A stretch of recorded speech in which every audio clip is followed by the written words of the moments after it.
Hello students, तो quick revision जो आपकी क्लास है, क्लास 12th ज्योग्राफी बुक है आपकी, इंडिया पीपल एंड इकोनॉमी। आपका जो यूनिट 1 है उसमें ये एक ही चैप्टर है, कौन सा? Population, distribution, density, growth and composition.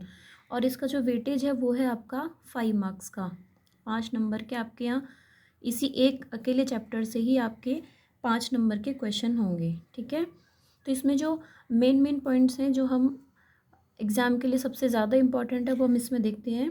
सबसे पहले इम्पॉर्टेंट बात है कि जो हमारी पॉपुलेशन है वो पॉपुलेशन 2011 में 1210 मिलियन, और 2001 की पॉपुलेशन है वो भी आपको याद रखनी है। तो ये पॉपुलेशन जो हमारे कंट्री की है, क्योंकि इंडिया की बात हो रही है, तो इंडिया की पॉपुलेशन 2011 की आपको याद रखनी है। उसके बाद में सेकंड जो बात आती है वो ये है कि फर्स्ट पॉपुलेशन सेंसस जो कंडक्ट हुआ था वो 1872 में हुआ था, लेकिन वो कंप्लीट नहीं हुआ था। तो फर्स्ट जो कंप्लीट सेंसस है वो 1881 में हुआ। उसके बाद में हाईएस्ट पॉपुलेशन की बात करते हैं तो हमारे कंट्री में हाईएस्ट पॉपुलेशन है वो है यूपी की, और सबसे कम यदि हम जनसंख्या की बात करते हैं पॉपुलेशन की तो वो है सिक्किम की। उसके बाद में हम जो 5 मोस्ट हैं इसमें यूपी, उत्तर प्रदेश, महाराष्ट्र, बिहार, वेस्ट बंगाल और आंध्र प्रदेश। से आपको याद रखना है कि सबसे ज़्यादा पॉपुलेशन है वो है यूपी की, उसके बाद महाराष्ट्र, थर्ड नंबर पे बिहार आता है, वेस्ट बंगाल, और ये जो मोस्ट 5 स्टेट है ये आपको याद रखने हैं। उसके बाद में फैक्टर इफेक्टिंग डिस्ट्रीब्यूशन, हमें पता है कि कौन कौन से फैक्टर हैं वो पॉपुलेशन की डिस्ट्रीब्यूशन को इफेक्ट करते हैं, जिसमें आपका आता है physical factor, socio economic, historical and other. तो ये जो अब हमारी ह्यूमन ज्योग्राफी की बुक है वहाँ भी ये आपको बहुत ही ज़्यादा डिटेल में बताए गए, लेकिन ये आपको याद रखने हैं। नेक्स्ट हम देखते हैं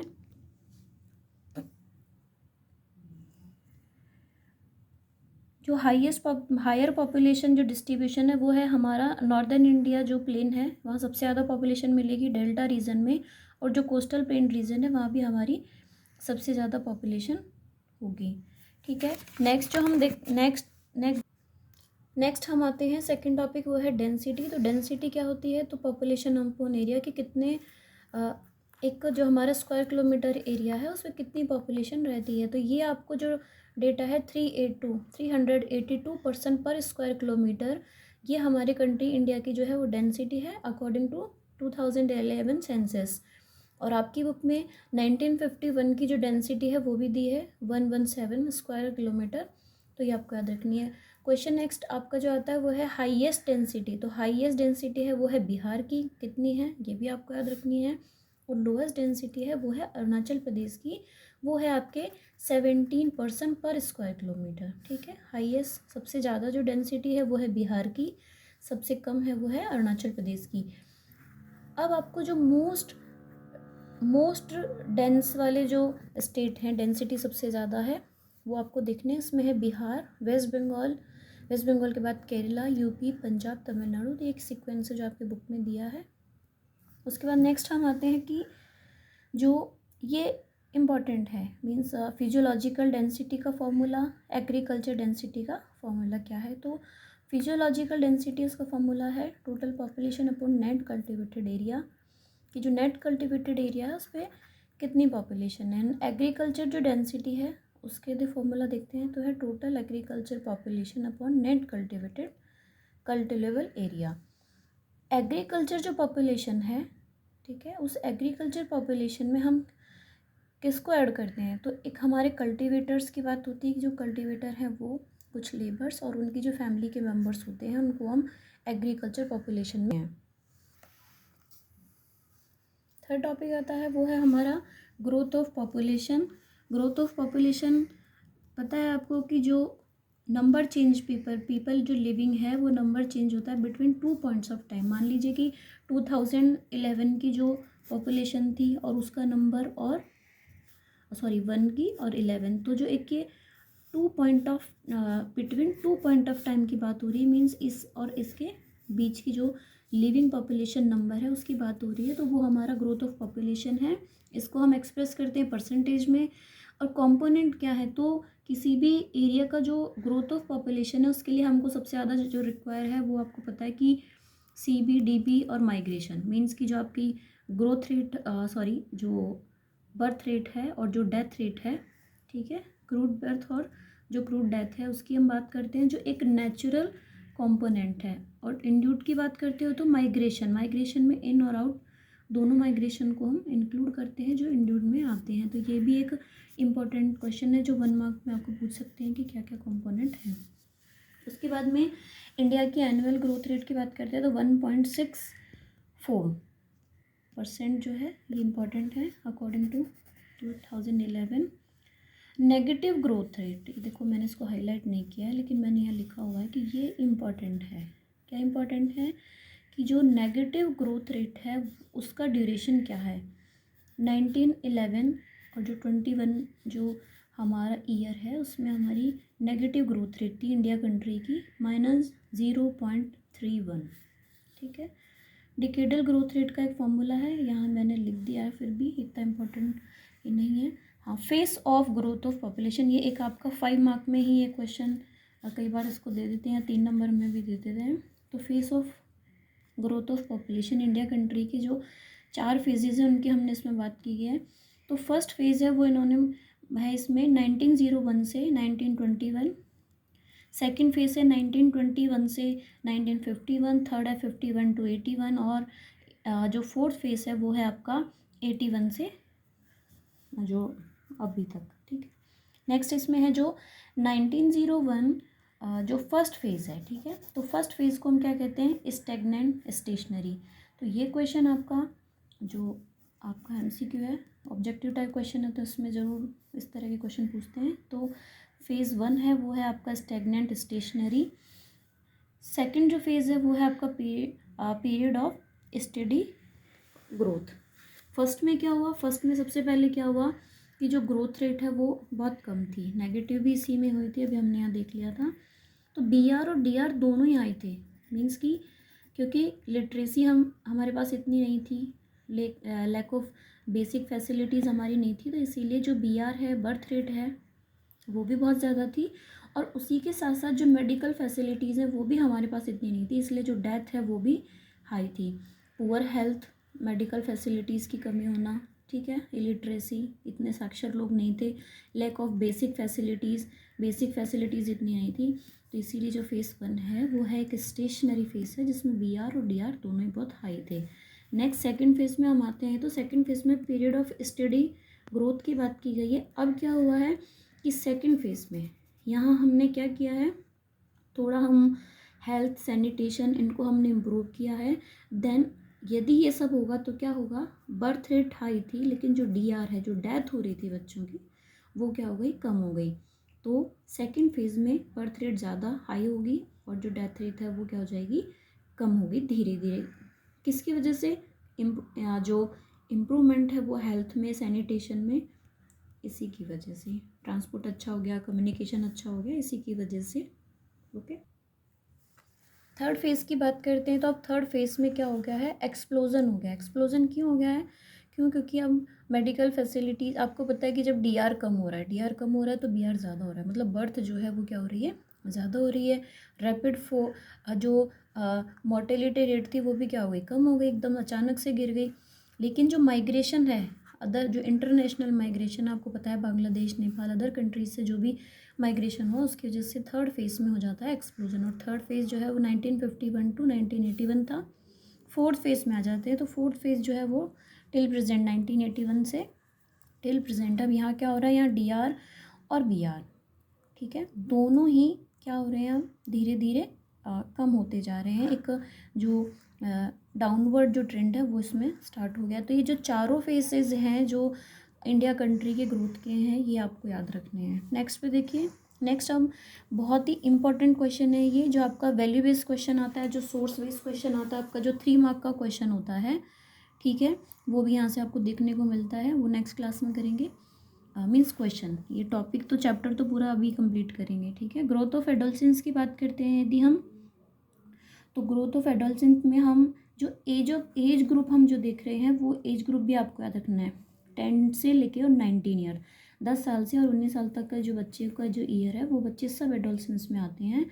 जिसमें यदि इसका परसेंटेज देखते हैं, यदि हम टोटल पॉपुलेशन के अकॉर्डिंग, तो 20.9% जो 2011 सेंसस है उसके अकॉर्डिंग है, जिसमें मेल जो मेल है वो है 52.7% और फीमेल जो गर्ल्स लड़कियों की संख्या जो परसेंटेज है वो है 47.3%। ठीक है, तो ये क्या है, एडोलसेंस की जो एज ग्रुप है ये आपको याद रखना है। अब बात करते हैं कि जो एडोलसेंस हैं उनके सामने क्या क्या चैलेंजेस आते हैं। 3 मार्क्स में क्वेश्चन आया है कई बार। ठीक है, तो इसमें फर्स्ट जो चैलेंज है वो है आपका लोअर एज एट मैरिज। ठीक है, कम एज में शादी कर देना। इलिटरेसी जो फीमेल है वो क्या होती है, स्कूल ड्रॉप आउट होती है, उनको हर जगह आपको पता है हमारे कंट्री में उनको पढ़ने के लिए अलाउ नहीं करते हैं, तो स्कूल ड्रॉप आउट होता है। लो जो आपका न्यूट्रिएंट है वो बच्चों को ठीक से नहीं मिलता है। उसके बाद में हाई रेट जो है वो मॉर्टेलिटी एडोलसेंस मदर जो है, भाई बेसिक सी बात है कि यदि लो एज में यदि मैरिज है तो ये भी आपको देखने को मिलेगा। उसके बाद में कुछ HIV एड्स जो इन्फेक्शन है वो, देन उसके बाद फिजिकल मेंटल डिसेबिलिटीज़ हो गई है, ड्रग अब्यूज़, अल्कोहल और क्राइम, ये सब चैलेंजेस जो है वो एडोलसेंस एज में आप जो बच्चे हैं एडोलसेंस जो है उनमें देखे जाते हैं। तो ये हाउ मैनी एंड 4-5 जो भी आपसे ये आपसे चैलेंजेस पूछे जाते हैं। अब चैलेंजेस की बात हो गई है, ठीक है, एडोलसेंस की एज की बात हो गई, चैलेंज की बात हो गई। बात हम करते हैं कि जब बच्चों के साथ में इतने सारे चैलेंजेस आ रहे हैं तो अब गवर्नमेंट क्या करी। तो गवर्नमेंट ने क्या किया, गवर्नमेंट ने एक नेशनल यूथ पॉलिसी लाई। तो नेशनल यूथ पॉलिसी है वो आपकी लॉन्च हुई है फरवरी 2014 मीन्स Feb 2014 में आपकी ये नेशनल यूथ पॉलिसी आई है। और NYP इसका शॉर्ट फॉर्म है। अब ये क्या करेगा, कोई पूछे भाई कि नेशनल यूथ पॉलिसी ये क्या करेगी, तो जितने भी चैलेंजेस बच्चों के सामने आ रहे थे, एडोलसेंस के सामने आ रहे थे, उनमें ये जो भी है थोड़ा बहुत क्या उनको रिलीफ मीन्स कैसे कि जो कुछ ऐसी क्लासेस चलाई जाएंगी, कुछ ऐसा एम्पावर यूथ जो है यूथ के लिए वो किया जाएगा। और जो कुछ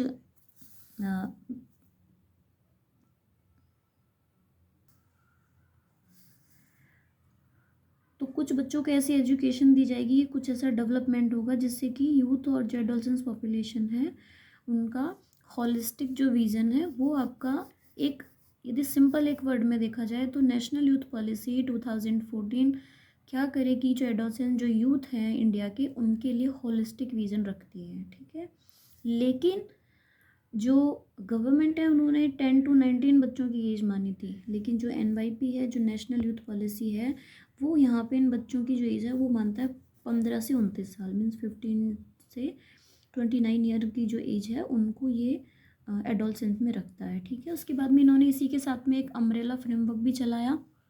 और अम्ब्रेला फ्रेमवर्क क्या करता है कि ये जो यूथ है जो बच्चे हैं उनमें एक स्किल डेवलपमेंट की बातें करता है। और इसका ईयर आपको याद रखना है, ये मैंने हाईलाइट नहीं किया, 2015। ठीक है, उसके बाद में नेक्स्ट है क्या करें, ऑल स्किल जो भी एक्टिविटीज़ हैं उनके बारे में है। ठीक है, नेक्स्ट देखो नंबर 5 पे आते हैं हम, पॉपुलेशन कंपोजिशन की बात करते हैं। तो पॉपुलेशन कंपोजिशन में जो रूरल पॉपुलेशन है वो हमारे कंट्री में है 68.8%।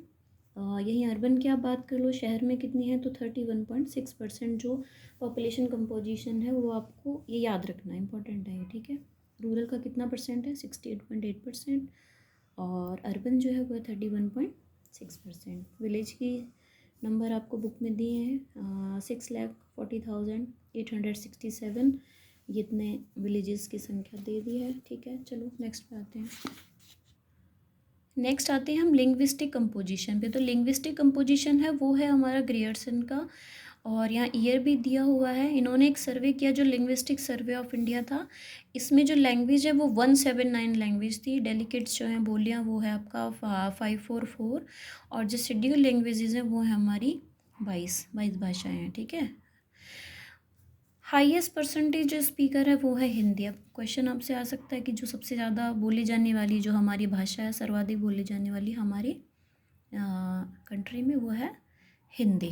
ठीक है, सबसे कम तो ये है आपके संस्कृत, बोडो और मणिपुरी, ये लैंग्वेज का यहाँ दिया हुआ है। तो ये सबसे कम बोले जाने वाला ग्रुप है इंडिया में, संस्कृत, बोडो, मणिपुरी।